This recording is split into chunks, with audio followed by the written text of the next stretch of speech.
Let's do it. But you know what thought interested me?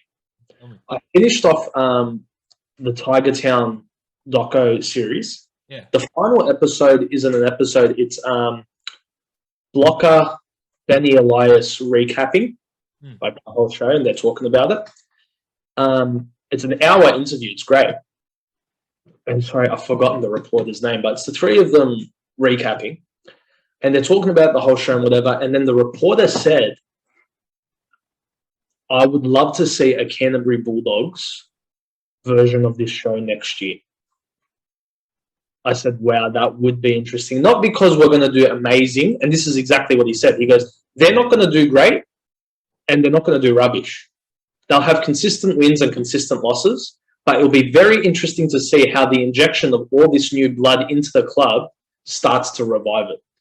That would be a very interesting doco. It would. I would have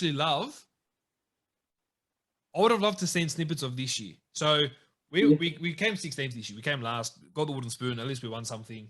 Everyone else have a dig, go for gold. But I want to see, and it sounds like ridiculous because, like, as a fan, you want to see it, but I want to see how Barrett, the Dogs coach, mentally prepares for every game, because he struggled all year. Like, he goes, mate, this is one of the hardest years I've ever dealt with. Like, they lost 21 games, and we had to shift the game to Queensland, and then shifting those blokes to Queensland, and then trying to keep the majority out of trouble. Some got in trouble. You saw it in him when we won that first game.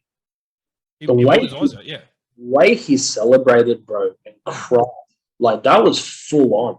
Yeah. The thing for me is I want to see that. Like, I want to see that, and then I want to see the injection of feel good when he came in, and just a couple of meetings that they have, and then the plans that they want to bring to the club, and that's what I want to see. And then I want to see what will happen for next year. So what Burden thinks of the club, what Tevita Pangai thinks of the club, Brent Naden, Adakar, Duff, like these names are coming into Joshua Cook, like, to just talk about how it's going to be. Yeah, 100%. But I want to see it, really. I want to see it on like a team like the Melbourne Storm or the Sydney Roosters. Well, that's the thing. Melbourne Storm and Sydney Roosters would never allow cameras into their shed. They would never allow it. But if there was a team I want to see in a proper doco... 100%, because you want to see how Melbourne has become the club they are. Yeah. It's unbelievable. Based on this year only, I want to see Roosters more than Melbourne. Right. Can I tell you, Roosters are my... Like, if they're my club of the year. I know they're not going to win it, but how they were able to somehow remain the club they are with all those injuries and all those losses throughout the year is absolutely impeccable to me. Yeah. And by the way, side note, I found out today by watching that final episode that Yvonne Sampson was one of the producers on Tiger Town. Yeah. I had no clue. Good honor. That's a great pull. Yep, great. Bro. I love it so much. Well done, to you. I love mate. It. And good on the Tigers, bro. Good on the Tigers for saying yes. It's very hard. And Madge wasn't against that at all. Like, he would actually call up the crew and be like, hey, listen, we're going to be discussing this in this meeting. Would you like to come to it? Like, full on. It's good, man. I think it's props to the club. I just think it's very tricky, bro.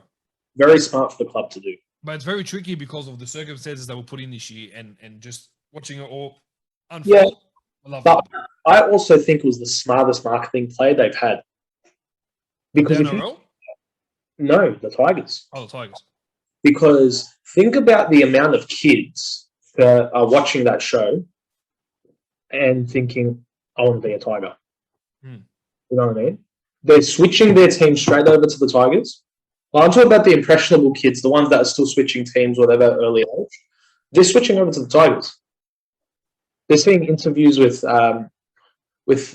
Luke Brooks, Nofaluma, all these boys. 100%. Yeah, bro. It was a great documentary. Great. It's just unfortunate that there was two absolutely phenomenal shows by the NRL this year: Building Titans and Tales from Titans. Well done. Really. You followed suit of the NFL, like you explained to me a little while ago. You kind of followed suit of what the American football used to do. Well, not used to. They still do it. So they have their main show is Hard Knocks. That's the one that pretty much everyone knows. and that's where they follow a team in their preseason.